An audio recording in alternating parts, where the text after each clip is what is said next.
오늘 말씀은 룻기 1장 말씀입니다. 오늘은 세워놨네요.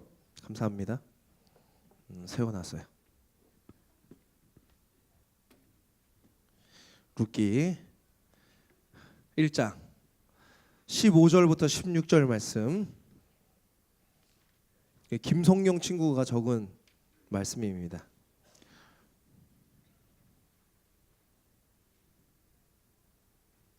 한 목소리로 읽겠습니다. 시작. 나오미가 또 이르되 보라. 나만 또 읽고 있냐? 자막 좀 틀어주실 수 있나요? 성경책 가져온 친구들은 찾아주시고요. 같이 읽을까요? 시작.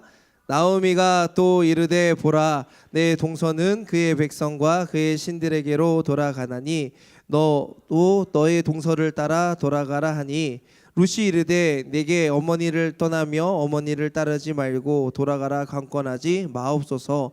어머니께서 가시는 곳에 나도 가고 어머니께서 머무시는 곳에서 나도 머물겠나이다. 어머니의 백성이 나의 백성이 되고 어머니의 하나님이 나의 하나님이 되시리니.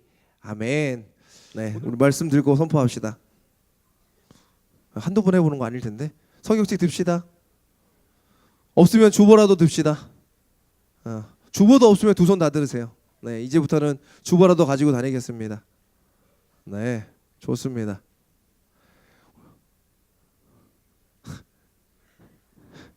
자, 함께 외치겠습니다. 주의 말씀은 내 발의 등이요 내 길의 빛이니이다. 믿으십니까?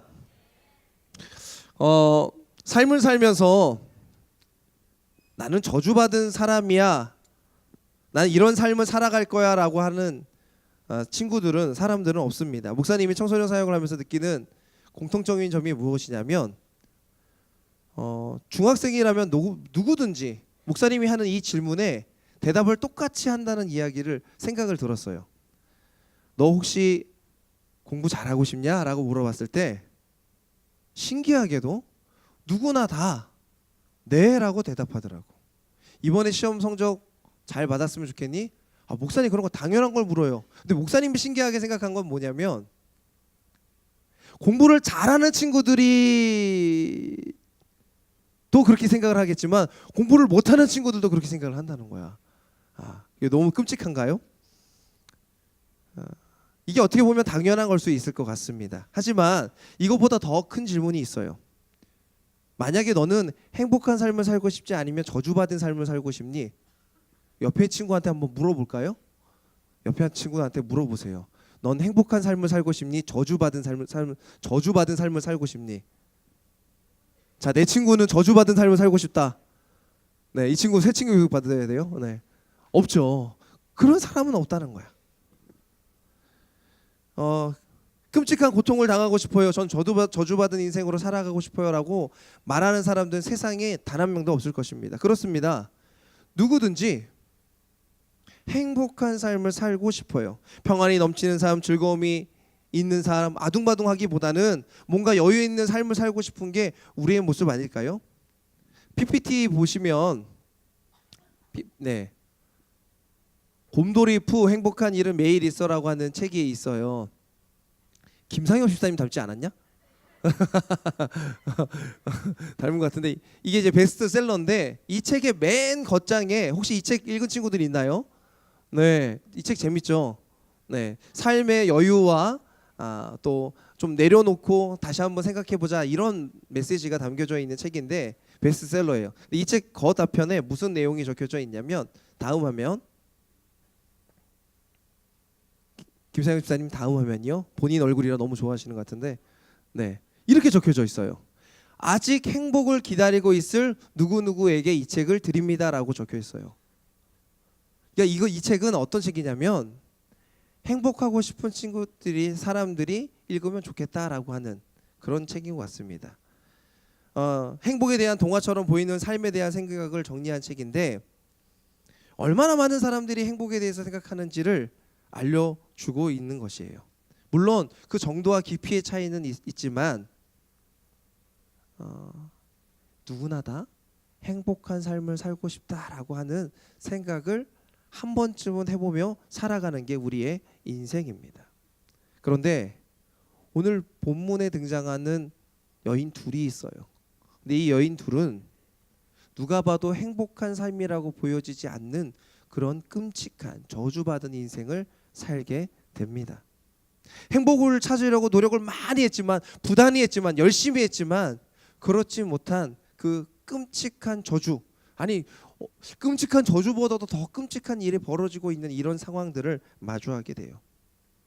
오늘부터 시작해서 목사님이 3번에 걸쳐서 이번 주, 다음 주, 그다 다음 주에는 우리 새로운 신 강도사님 한번 설교할 거고, 이제 23일 날 우리 중3을 마지막 보내는 그 주일 날에는 이제 목사님이 이제 룻기 마지막 설교를 할 건데, 이 룻기라는 말씀 속에서 우리는 삶과 행복에 대해서 어떻게 하면 생각하면 좋을지 그렇게 한번 나누려고 합니다.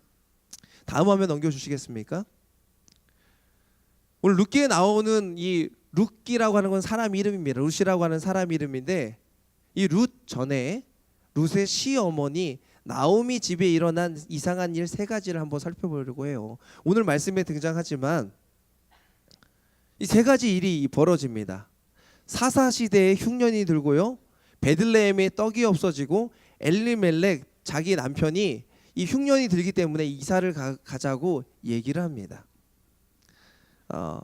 1절 말씀 한번 보겠습니다. 우리 함께 읽을까요? 시작. 사사들이 치리하던 때에 그 땅에 흉년이 드니라. 유다 베들레헴의 한 사람이 그의 아내와 2 아들을 데리고 모압 지방에 가서 거류하였는데. 아멘. 사사 시대는요, 우리가 지난달에 공부했듯이 12사사가 있잖아요.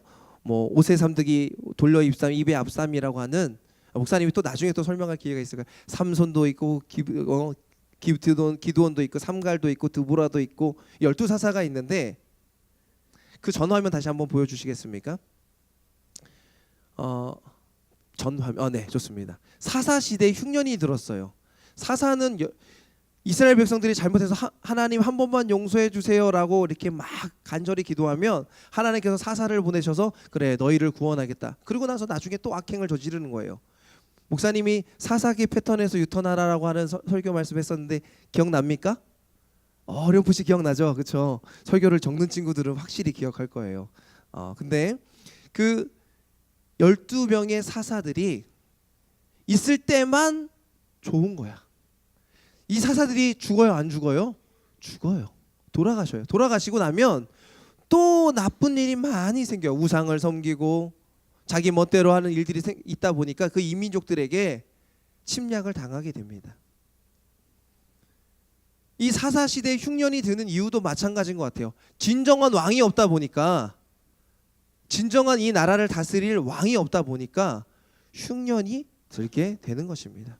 또 이상한 일은 뭐냐면 2번째, 이 베들레헴에 떡이 없어지는 일이에요. 베들레헴은 우리나라 말로 하면 떡집이라고 말할 수 있어요. 떡집.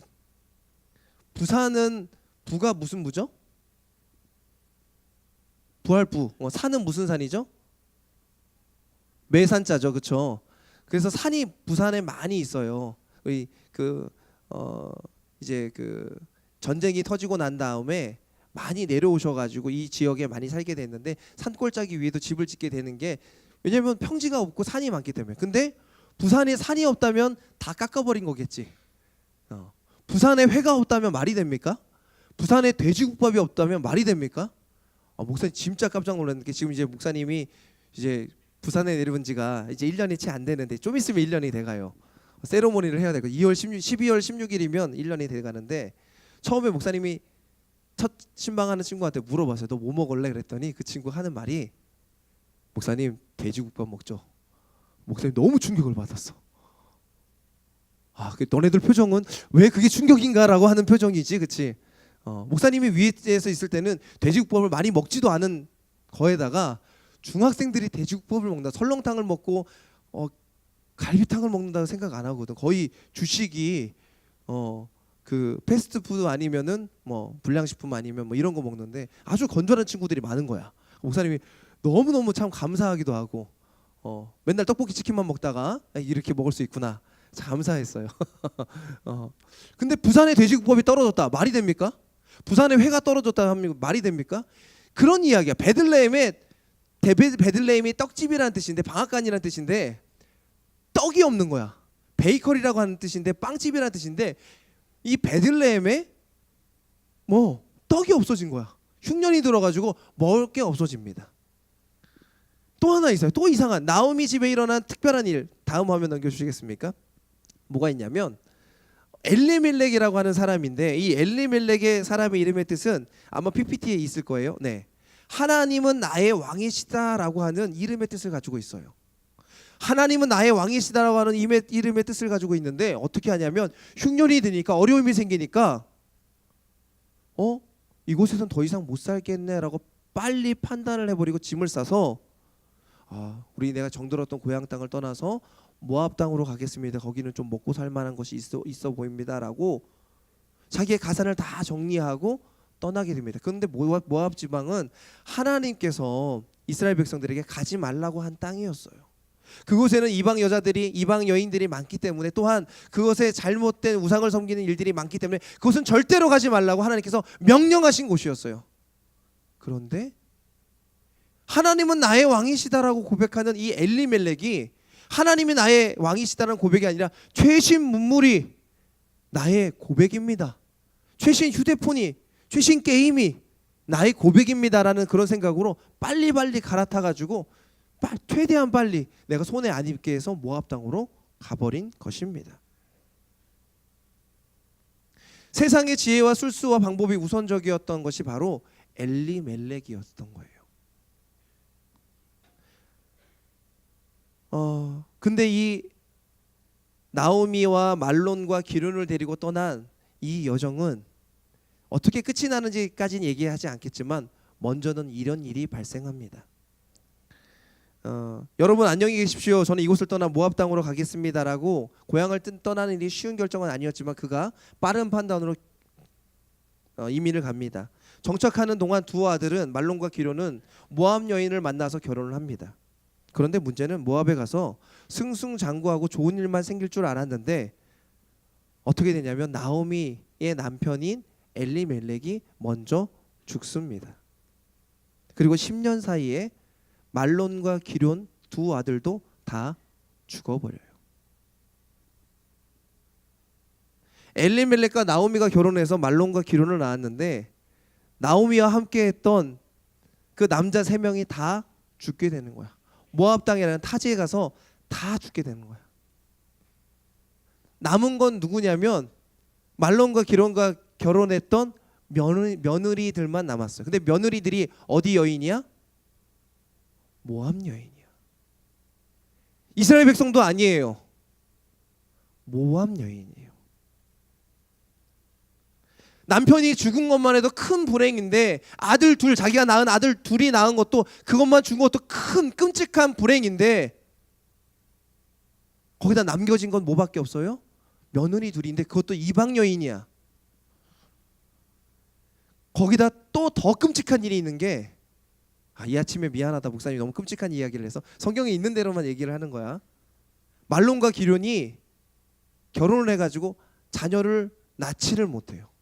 자녀를 낳지 못한다는 이야기는 어떤 이야기냐면 당시 우리나라 사회랑 좀 다른 게 이스라엘 백성들에게는 기업을 물을 자가 없다는 뜻이야. 상속받을 재산이 없다라는 뜻도 마찬가지예요.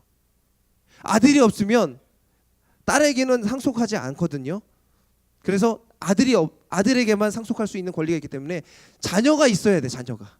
근데 뭐 딸도 그렇고 아들도 그렇고 아무 자녀가 없는 거야. 그러면 나오미는 다시 이스라엘로 돌아오면 뭐가 남았어요? 아무것도 남지 않는 상황이 되는 거예요.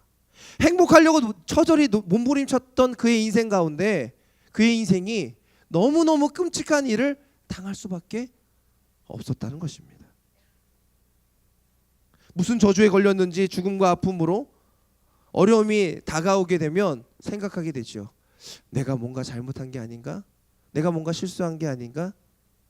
그래 고민하게 됩니다. 예수님을 믿어도 마찬가지입니다. 예수님 믿으면 목사님 100점 맞나요? 예전에 목사님 한번 얘기했었잖아요. 명호중 전도를 갔는데 어떤 친구가 지나가면서 딱 얘기하는 거. 지나가다가 그 친구가 다시 돌아오더라고.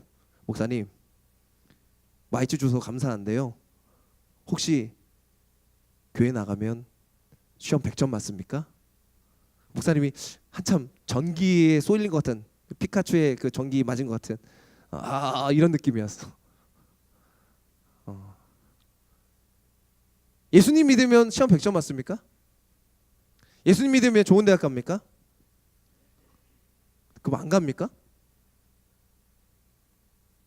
예수님 믿으면 좋은 일만 생깁니까? 할렐루야. 와, 내가 막 하면 막 공부도 잘하고 뭐 학교에서 막 싸움도 1등하고 여자친구도 막 내가 꼬시면 다 넘어가고 남자친구 내가 막 이렇게 한 번만 하면 예수님 믿으니까 할렐루야 해서 예수님 기도하고 하나님 저 친구 꼬시게 해주세요. 그거 기도한 다음에 하면 다 됩니까? 돼요? 나 비결 좀 알려주세요. 비결. 어느 분이 대답이 나온 거야? 안 돼요. 우리는 착각합니다. 예수님 믿으면요 우리 삶 가운데 무엇인가 달라질 것 같은, 오히려 달라지지 않는 일들이 많이 있어요.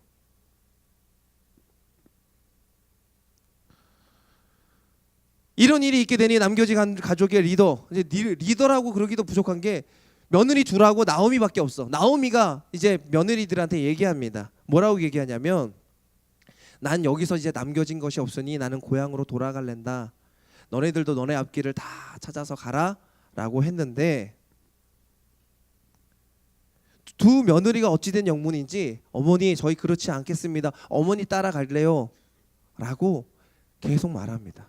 그때 나오미가 아니다, 그럴 필요 없다. 너희는 자녀도 없고 지금 아직도 청춘이니까 지금 결혼해도 괜찮다. 가라 그랬더니 한 며느리가 모압 지방으로 가고 한 며느리가 남았어요. 그 며느리의 이름이 누군가요? 룻입니다. 오늘 말씀 15절 16절 말씀인데요.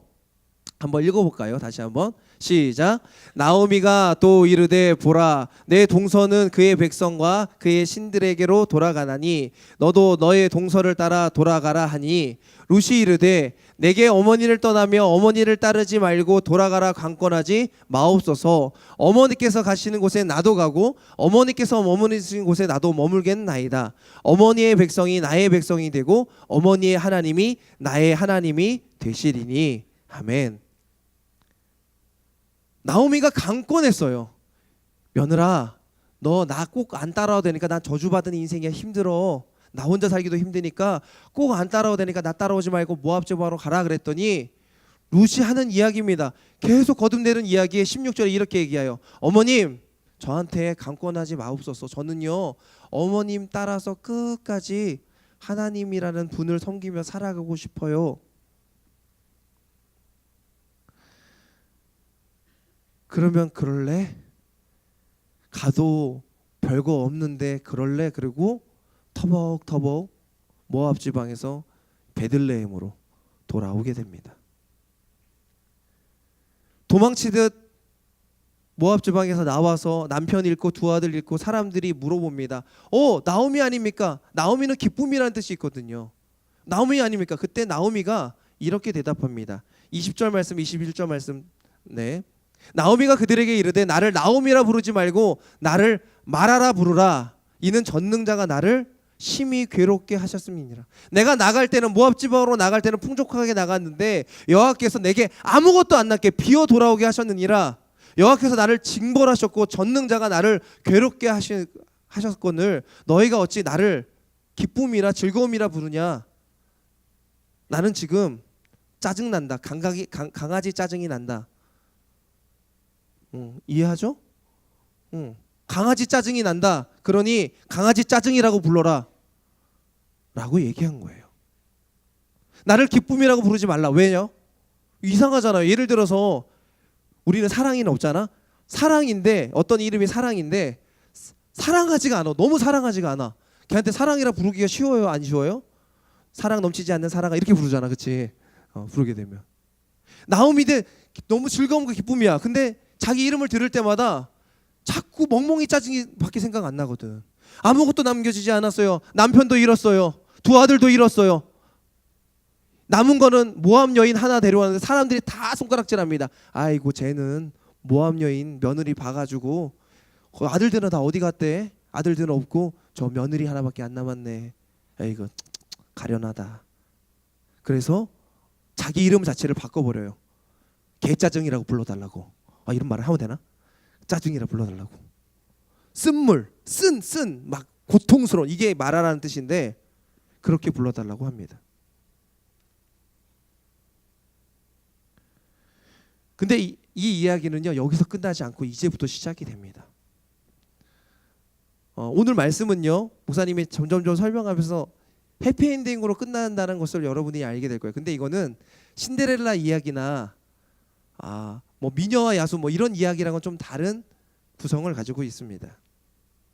하나님께서 행복을 찾지만 불행과 저주의 삶을 살아가는 사람들에게 말씀하십니다. 이렇게 말씀하세요.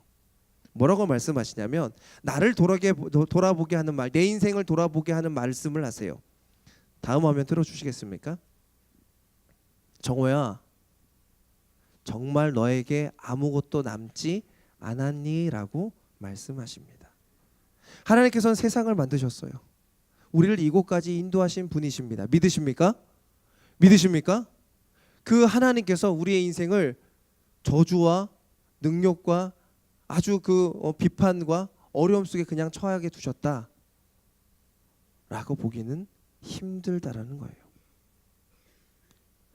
내가 너를 만들고 너를 인도하고 너를 구원하였는데, 그래서 내 아들을 아낌없이 주었는데 이대로 포기하지 말라고 하는 것이 하나님의 말씀입니다. 그래서 우리에게 자꾸 되돌아보게 하시는 것이 무엇이냐면 이 저주받은 인생, 이 행복하지 않은 인생 매일 시험이에요. 목사님이 진짜 이번 가을에는 마음이 너무 아픈 게 계속 시험 공부에 대한 부분들을 가지고 기도를 해야 돼. 이번 주에 시험인 친구들 있죠? 목사님 함께 기도하겠습니다. 그 다음 주에 시험인 친구들 있죠? 목사님 또 함께 하겠습니다. 명호는 22일 날부터 시험 보나? 19일부터 시험 보나요? 2학년들? 목사님 함께 하겠습니다. 어떻게 보면 이 시험이 계속적으로 연속적으로 있는 인생 가운데 내 인생 불안하고 불행하고 불안하고 어렵고 짜증나요. 말하라고 부르고 싶어요. 강아지 짜증이라고 자꾸 부르고 싶을 밖에 안 나오는 인생 가운데 하나님께서 자꾸 물어보십니다. 정말 너의 인생 가운데 아무것도 남지 않았니? 정말 아무것도 안 남았니? 라고 물어보세요. 22절 말씀에 이 말씀이 나옵니다. 우리 함께 읽을까요? 시작. 나오미가 모압 지방에서 그의 며느리 모압 여인 룻과 함께 돌아왔는데 그들이 보리 추수 시작할 때에 베들레헴에 이르렀더라. 아멘.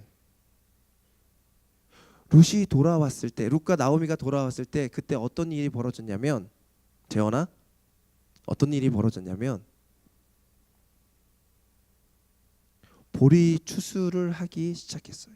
가물고 메마른 땅에 흉년이 있었던 그 땅 가운데 이제 무엇인가 곡식이 나서 추수할 때가 이르렀다라고 하는 희망적인 메시지가 보여집니다. 나오미가 그 소식을 들고, 아니 그 계절을 알고 들어왔을 거예요. 보리는요 11월경에 심어가지고 베들레헴 지역에서는 5월 6월에 그 추수를 하게 됩니다. 그러니까 5월 6월에 돌아왔다는 것이겠죠. 베들레헴에 이를 때가 기가 막힌 타이밍이었어요. 어떤 때였냐면 고아들하고 자녀들이 없고 또 부족한 빈민층들에게 이삭 죽기를 할 수 있는 유일한 때가, 그때가 바로 이 보리 타작, 보리 수확을 할 때거든요. 그때 맞춰서 돌아오겠다는 거예요. 죽을 줄만 알았는데 난 여기서 더 이상 뒤가 없어 보이는 그런 인생을 사는 것처럼 보이는데 그렇지 않았다는 거예요. 하나님께서 나오미와 룻에게 보리 추수를 할 수 있는, 그것을 주울 수 있는 기회를 허락하셨다는 거예요. 또 하나 남겨진 게 있었다면 뭐가 있었냐면 며느리가 있었어요. 며느리는 이방 여인이었지만 그래도 며느리였어요. 혼자 있는 것보단 같이 있는 게 훨씬 낫잖아요. 이 며느리를 통해서 이상한 특별한 일이 벌어지게 되는데 그 부분을 남겨두셨다는 거예요. 세상에 두 부류가 있습니다. 다음 화면 넘겨주시겠습니까? 없어진 것에 집중하는 사람들이에요. 지난번 추수감사 전래 없어져 버렸네요. 네, 갑자기 또 남겨진 게 생겼네요. 없어진 것에 집중하는 사람들이 있는데, 없어진 것에 집중하는 사람들은 어떻게 살아갑니까? 지난 과거에 대해서 집착하는 거예요. 나 어제는 이랬었는데, 예전에는 나 이랬었는데, 요즘은 살기 힘들어 죽겠어. 짜증나 죽겠어. 나 1학년 때는 안 이랬는데, 2학년 때는 안 이랬는데, 초등학교 때는 안 이랬는데. 없어진 것에 집중하는 사람들은요, 삶 속에 앞에 있는 진전이 없습니다. 계속 퇴보만 있을 뿐이에요. 그 속에 계속 한탄합니다. 그 억울함을, 그 누명을 쓰기 위해서 계속 변명만 합니다. 나 예전에 여드름 만났었는데, 여러분은요 목사님이 그 보증을 쓸게요. 잘 씻고요. 그 다음에 조금만 있으면 없어져요. 여러분의 이 짜증나는 삶은요 조금만 지나고 조금만 버티고 조금만 열심히 하나님 말씀 가운데 살아가면요 분명히 어른이 돼서 그동안 그 시간 동안에 하나님께 날 지켜주셨구나 라고 하는 그런 놀라운 고백들이 있게 될 줄 믿습니다. 그럼에도 불구하고 우리는 자꾸 어떤 것에 집중합니까? 없어진 것에만 집중한다는 거예요. 내 없어진 실내화 주머니, 나 그거 없으면 학교를 못 가. 나 없어진 볼펜 하나, 그 제도 샤프. 요즘 제도 샤프 쓰냐? 이거 없으면 나 시험을 못 보겠어. 내 없어진 남친, 얘 없으면 난 진짜 죽을 것 같은데 또 주실 줄 믿습니다. 이건 아멘 하면 안 돼. 근데 아무튼 자꾸 사람들은 어떻게 생각합니까? 없어진 것, 지나간 것에 너무 많은 가치를 두고 의미를 둬요. 우리 인생은 계속 진행되고 더 있을 일이 많은데도 불구하고 나오미와 룻이요 달랐던 점은 이거 하나입니다. 없어진 것에 집중한 것이 아니라 남겨진 것에 집중한 거예요. 하나님이 나에게 뭘 남겨놨지? 목사님도 돌아봤어요. 일주일 동안 말씀을 준비하면서 목사님이 지난 사역들을 쭉 돌아봤어요. 18년간에 있었던 사역들을 돌아보며 특별히 또 우리 호산나 중등부와 있었던 일들을 돌아봤어요. 목사님 계획대로 된 것들이 많이 있지만 계획대로 안 된 것도 참 많이 있더라고. 목사님 거기에 대해서 멍멍이 짜증나 이렇게 말하고 싶은 것들도 있었어요. 그런데 거기에 집중하기 시작하면 어떻게 돼요? 거기에 집중하면 어떻게 돼요? 내 마음이 녹아지고 무너져서 삶의 극단적인 선택을 하게 됩니다. 나오미 보십시오. 남편이 죽어요. 아들 둘이 죽어요. 남은 건 며느리 둘인데 며느리를 보고 가라고 그랬는데 안 가. 좀 떼어놓고 싶었는데 안 가. 모함 여인 데리고 가면 괜히 조롱받을 거 아는데도 안 가. 얘 겨우 데려왔는데 이제는 끝났다. 내 인생 끝났다. 강물에 뛰어들까? 이렇게 하지 않았어요. 베들레헴에 돌아보니 보리추수를 하기 시작했어. 보리추수하면 혹시나 내가 저 보리추수하는 이삭을 주우면서 살 수 있지 않을까라는 희망을 가진 거야. 혹시나 하나님께서 이 정말 나를 따르고 있는 나오미를 통해서 룻을 통해서 특별한 일을 벌이지 않을까라는 소망을 갖기 시작했다는 거예요. 여러분 인생 가운데 얼마나 많은 일들이 벌어집니까? 얼마나 저주받은 인생처럼 불행한 인생처럼 살아갑니까? 우리 부모는 이런 부모 아니었으면 좋겠다라고 고백하는 친구들이 훨씬 많지 않습니까? 목사님은 그걸요 10몇 년 동안 계속 얘기를 하고 살았어요. 내 청소년 시기를 아버지는 없었으면 좋겠다라고 고백하면서 살았어. 아버지를 잃은 친구가 목사님한테 와서 넌 아버지 있어서 좋겠다. 걔랑 싸울 뻔했어. 난 없었으면 좋겠다라고 이렇게 얘기했거든. 근데 목사님이 잘못한 게 있어. 남아있는 것에 집중해야 되는데 자꾸 뭐라고 생각해? 없어진 내 인생, 없어진 내 청춘, 없어진 일들, 없어진 지우개, 없어진 친구들, 없어진 상황들, 지나간 일들, 그것이 여러분의 발목을 잡고 있다는 사실을 기억하시길 바랍니다. 남겨진 것에 집중하십시오. 나에게 무엇이 남겨진지를 생각하십시오. 하나님께서 여러분에게 복 주시려고, 은혜 주시려고, 축복 주시려고 이곳까지 인도하여 주신 줄 믿습니다. 할렐루야. 그러려고 예수 그리스도를 이 땅 가운데 보내주시고 독생자 예수님을 여러분을 사랑하셔서 나같이 못난 사람을 이용하셔서 여러분들에게 보내주셨다고. 목사님이 안타까운 거 그거 하나예요. 3학년들한테 꼭 들었으면 좋겠는 게 그거 하나야. 내가 내 입으로 내 마음으로 다 설명하지 못해서 하나님의 사랑을 내가 정말 잘 가르쳐줬나 싶어서 그게 후회돼. 근데 하나님이 목사님한테 말씀하시더라고. 정호야, 너에게 3주가 남았다. 3주 설교할 동안 목숨을 다해서 하라고. 여러분에게 남겨진 것에 집중하길 바랍니다. 여러분 인생 끝났다고 생각합니까? 14세, 15세, 16세 끝난 인생처럼 보입니까? 나 중학교 때 일을 공부 못하니까 내년도는 이제 끝이야. 고등학교, 대학교는 못 가겠지? 웃기지 마세요. 박철범이라는 사람은요 중학교 때, 중3 때 꼴찌를 했어요. 이분은 서울대 갔습니다. 어떻게 갔냐고요? 나중에 궁금해. 목사님 찾아와. 찾아오는 친구가 없냐? 찾아와. 알려줄게. 서울대 간 게 뿐만 아니라 믿음도 좋아. 그분은. 여러분 인생에 뭔가 달라지고 싶습니까? 그러면 없어진 것에 집중하지 마십시오. 지나간 것에 집중하지 마십시오. 무엇에 집중해야 됩니까? 남겨진 것에 집중하는 사람들. 하나님께서 우리에게 진정으로 남겨주신 게 하나 있어요. 우리를 너무나 사랑하셔 남겨주신 예수 그리스도라는 사실입니다. 목사님이 스포일러처럼 미리 이 얘기를 하면요, 너무 깜짝 놀라지 마세요. 이 나오미와 룻이 어떤 일을 벌이게 되냐면 나중에 예수 그리스도의 조상이 됩니다. 놀라는 거니 안 놀라는 거니? 예수님의 조상이 됩니다. 예수님의 할머니가 돼. 할머니. 무슨 말인지 알고는 있지? 어떻게 이렇게 되는지는 다음 주하고 다음 주에 또 한번 설명할 텐데, 하나님께서 축복하시는 그런 인생이 된다는 거야. 아무것도 남겨지지 않는 삶 가운데 없어진 것에 집중하는 것이 아니라 남겨진 것에 집중하는 삶은 이런 놀라운 일들이 되게 될 줄 믿습니다.